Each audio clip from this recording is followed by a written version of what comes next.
Pikir anakku pantas sama supir angkot kayak kamu? Sadar diri, lihat dirimu seperti gembel.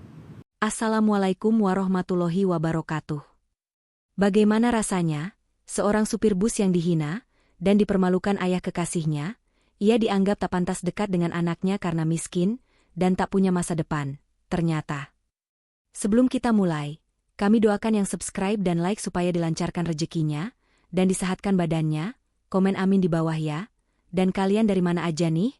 Rudy, seorang sopir angkot berusia sekitar 30 tahun, berkulit legam karena matahari, tapi matanya jernih seperti seseorang yang tidak menyimpan amarah pada dunia.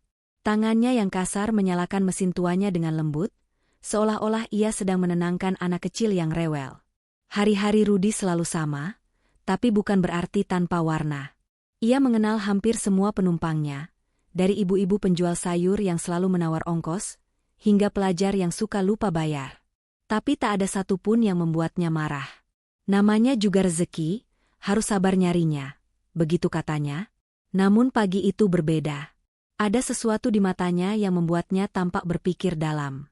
Mungkin karena semalam ia kembali bermimpi tentang Dinda, wanita yang dulu sering ia antarkan ke puskesmas, dokter muda yang selalu menatapnya dengan senyum hangat dan sapaan sopan.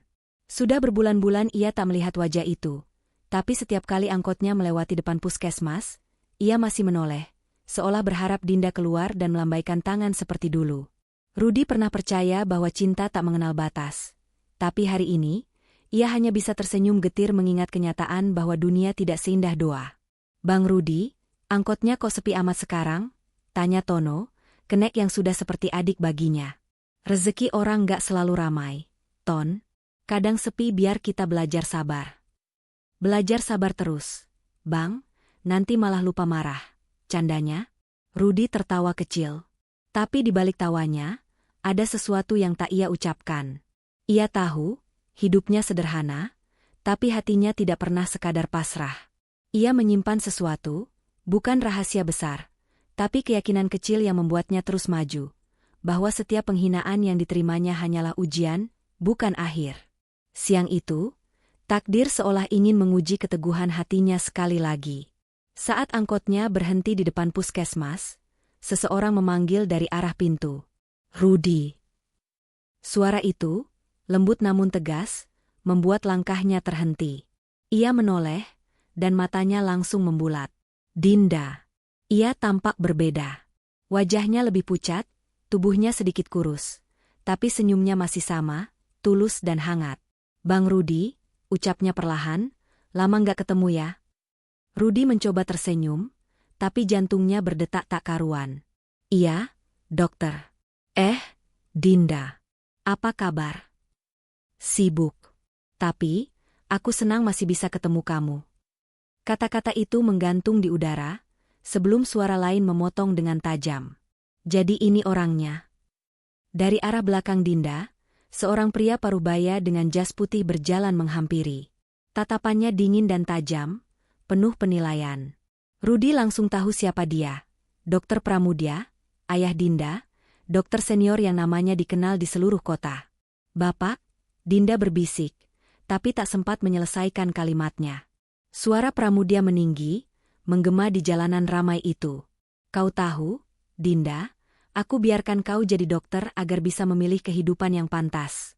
Tapi yang kau pilih, supir angkot." Semua orang mulai menoleh. Beberapa penumpang di angkot Rudy menunduk, sebagian malah menatap penasaran. Rudy berdiri kaku di sisi mobilnya, tak tahu harus menatap kemana. "Pak, saya..." "Diam," potong dokter Pramudia. "Kau pikir aku akan biarkan anakku menikah dengan laki-laki jalanan? Kau tahu berapa biaya sekolahnya? Kau bahkan tak pantas bicara dengannya." Dinda mencoba menenangkan ayahnya. "Pak, jangan di sini, banyak orang." "Terserah. Biar semua tahu betapa tidak tahu malunya laki-laki ini." Suasana menjadi tegang. Lalu tawa sinis mulai terdengar dari beberapa pengemudi lain yang menonton dari kejauhan. "Wah, sopir angkot naksir dokter. Gila, tinggi amat mimpinya." Rudy hanya diam. Dadanya sesak, tapi matanya tetap tenang. Ia menunduk dan berkata pelan, "Maaf, Pak. Saya memang bukan siapa-siapa. Tapi saya tidak pernah berniat mempermalukan siapapun. Dokter Pramudia mendengus. Kau sudah cukup mempermalukan dirimu sendiri. Setelah itu ia menarik lengan Dinda dengan kasar, memaksanya masuk ke mobil. Dinda menoleh sebentar, menatap Rudi dengan mata berkaca-kaca. Bang Rudi, maaf, katanya pelan sebelum mobil itu melaju pergi. Rudi berdiri diam di tempat, membiarkan suara mesin dan debu menelan dirinya. Orang-orang mulai bubar, tapi rasa malu itu masih menggantung di udara. Ia menarik napas panjang, lalu masuk ke angkotnya. Tangannya bergetar saat menyalakan mesin.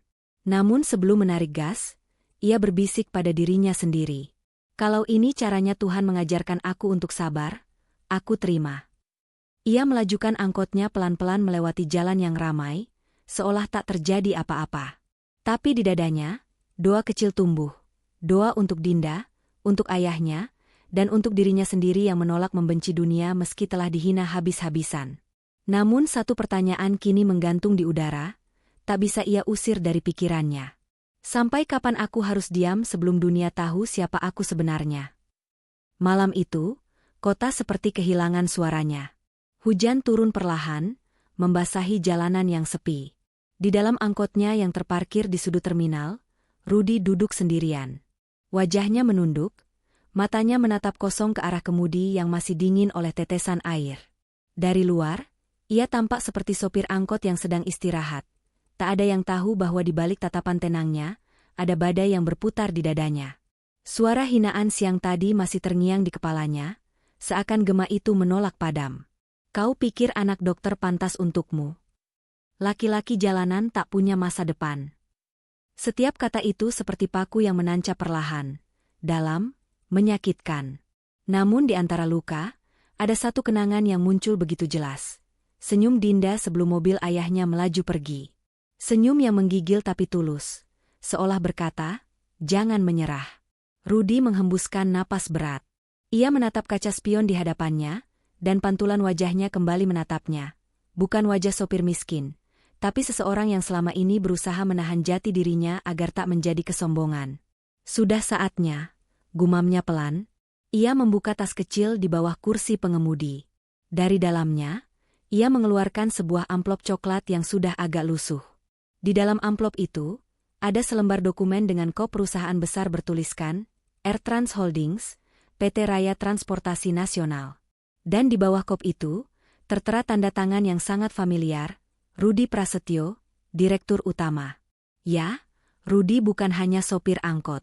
Ia adalah pemilik dari perusahaan transportasi terbesar di provinsi itu, pemilik armada ratusan angkot dan bus, pengusaha yang selama ini menyembunyikan identitasnya di balik kemudi. Mengapa? Karena baginya, memimpin bukan soal perintah dari atas menara, tapi soal memahami keringat mereka yang bekerja di bawahnya.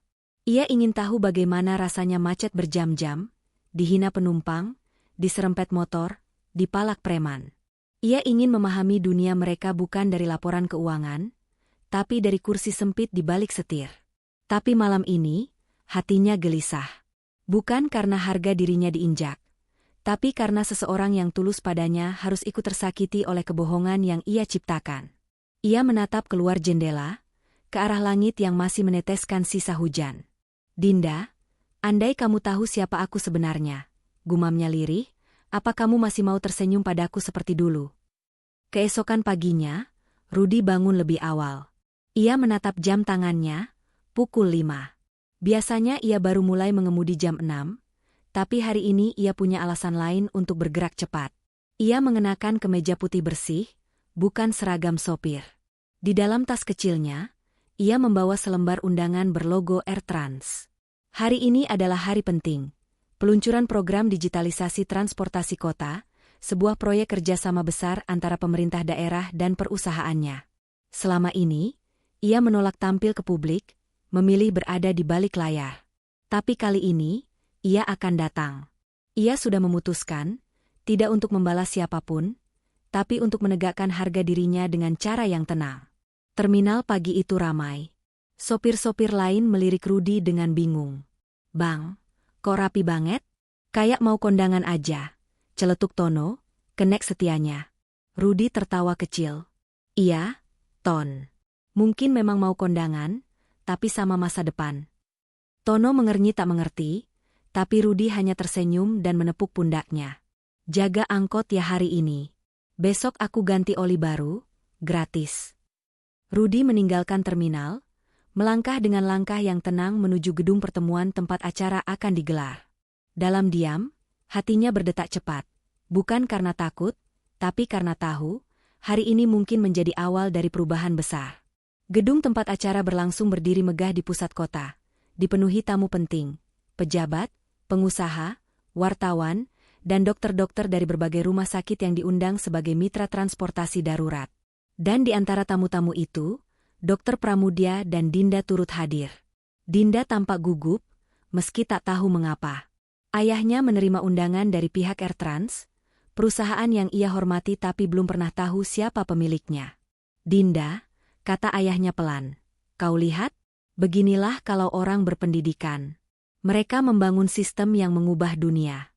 Bukan seperti si sopir kemarin. Dinda menunduk, tak menjawab.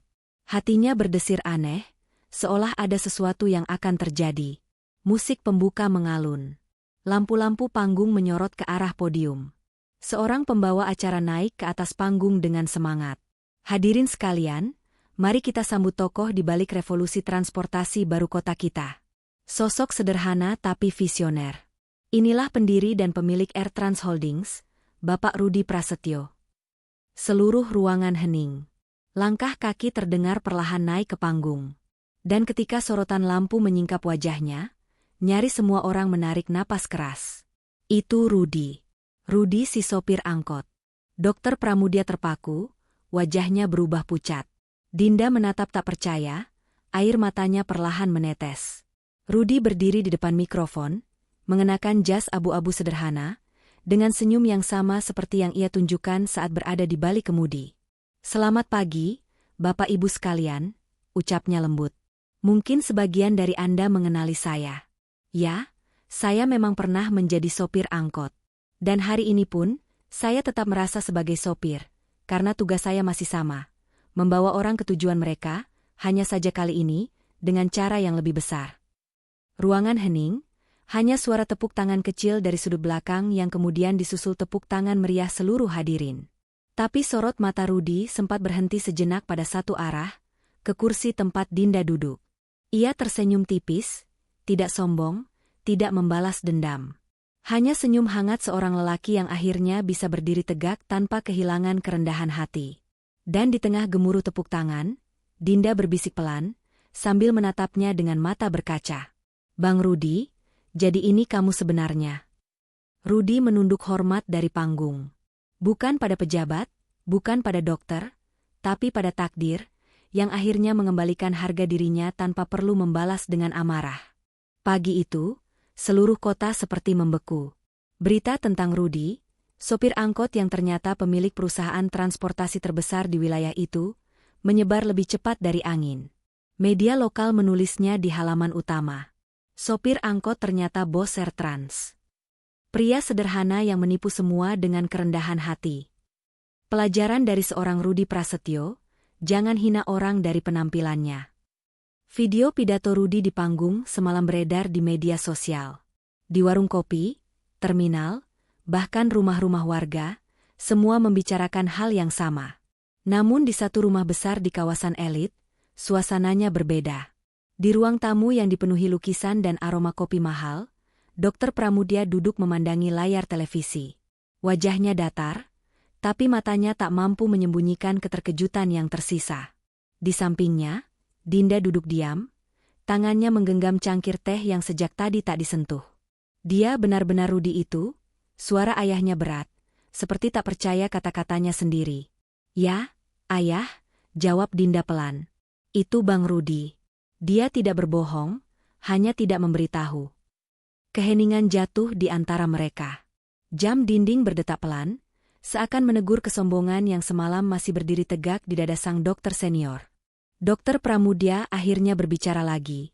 Suaranya menurun, lebih lirih dari sebelumnya. Jadi selama ini, aku yang mempermalukannya. Di depan orang-orang, di depan anakku sendiri. Dinda menatap ayahnya, kali ini tanpa amarah. Hanya tatapan lembut yang menyimpan luka. Bang Rudi tidak marah. Ayah. Dia cuma tersenyum. Kata-kata itu seperti menampar kesadaran sang ayah. Ia berdiri perlahan, berjalan ke jendela besar rumahnya, memandangi taman depan yang mulai diterpa sinar matahari pagi. Dinda, katanya pelan, ayah sudah hidup terlalu lama di dunia yang salah. Mungkin, sudah waktunya belajar dari orang yang selama ini ayah remehkan. Di sisi lain kota, suasana di terminal utama penuh euforia. Sopir-sopir angkot bersorak saat melihat wajah Rudi di layar televisi kecil di warung Bu Rasti. Bang Rudi itu bos besar ternyata. Gila, ya? Kita semua kerja buat dia selama ini. Seru Tono, dengan mulut penuh gorengan. Tapi tetap, dia gak pernah sombong. Sambung yang lain. Ingat gak? Dia sering bantu bayar bensin kalau kita lagi seret. Gak pernah marah walau diserempet. Orang kayak gitu gak banyak, bro. Rudi tiba di terminal tanpa pengawalan, tanpa jas, hanya mengenakan kemeja biasa. Begitu dia melangkah keluar dari mobilnya, para sopir langsung berdiri memberi hormat spontan. Namun Rudi hanya tersenyum dan menepuk bahu mereka satu persatu. Kalian teman, bukan bawahan, katanya. Kalau aku di sini, ya karena dulu aku juga di tempat kalian. Sederhana, tapi kalimat itu cukup untuk membuat mata para sopir berkaca. Sore harinya, saat matahari mulai condong, Rudi duduk di kursi kayu dekat sungai kecil di belakang rumahnya. Rumah mewah yang ia jarang tempati. Ia memandang air yang mengalir, memikirkan bagaimana hidup bisa berputar begitu cepat. Dari cemoohan ke tepuk tangan, dari penghinaan ke penghargaan. Tapi baginya, semua itu sama saja. Yang penting, ia tetap menjadi dirinya sendiri. Suara langkah kaki terdengar dari belakang. Ia menoleh pelan. Dinda berdiri di sana, mengenakan gaun sederhana warna biru muda, dengan senyum yang sudah lama tak ia lihat. Bang Rudi, sapanya lembut. Rudi berdiri, terkejut tapi tak menunjukkan kegugupan. Dinda, kamu datang? Dinda berjalan pelan mendekat. Aku harus datang. Ada sesuatu yang belum sempat aku katakan waktu itu. Rudi terdiam, menatap wajah gadis itu yang kini tampak lebih tenang, lebih dewasa. Aku, minta maaf, ucap Dinda akhirnya, untuk semua yang terjadi. Untuk diamku saat ayah menghina abang. Aku seharusnya melindungi, bukan membiarkan. Rudi menggeleng perlahan. Kamu gak salah, Din. Kadang, diam juga bisa jadi bentuk cinta yang gak semua orang paham. Air mata menetes di pipi Dinda. Tapi sekarang semuanya sudah berbeda. Semua orang tahu siapa abang sebenarnya. Rudi menatapnya lembut, lalu tersenyum. Mereka tahu siapa aku sekarang. Tapi itu gak penting. Yang penting, kamu tahu siapa aku dulu. Saat aku cuma sopir angkot, dan kamu tetap mau duduk di sebelahku tanpa malu. Dinda menunduk, hatinya bergetar. Jadi, apa abang masih mau kalau aku duduk di sebelahmu lagi? Tanyanya pelan, nyaris berbisik. Rudi tersenyum lebih lebar. Ia menunjuk ke arah mobil angkot yang terparkir tak jauh di sana, angkot yang dulu ia kemudikan setiap hari. Kalau kamu mau, tempat duduk itu masih kosong. Dan aku masih tahu jalan pulangnya. Mereka berdua tertawa kecil. Angin sore berhembus lembut, membawa aroma tanah basah dan nostalgia masa lalu yang kini terasa manis. Beberapa hari kemudian, kota kembali ramai, tapi kali ini dengan semangat baru. Rudi meluncurkan program Sopir Naik Kelas, yang memberi kesempatan bagi para sopir angkot menjadi pemegang saham kecil di perusahaan AirTrans. Ia tak hanya membuktikan dirinya sukses, tapi juga memastikan tak ada lagi orang sederhana yang dianggap kecil hanya karena seragamnya kotor.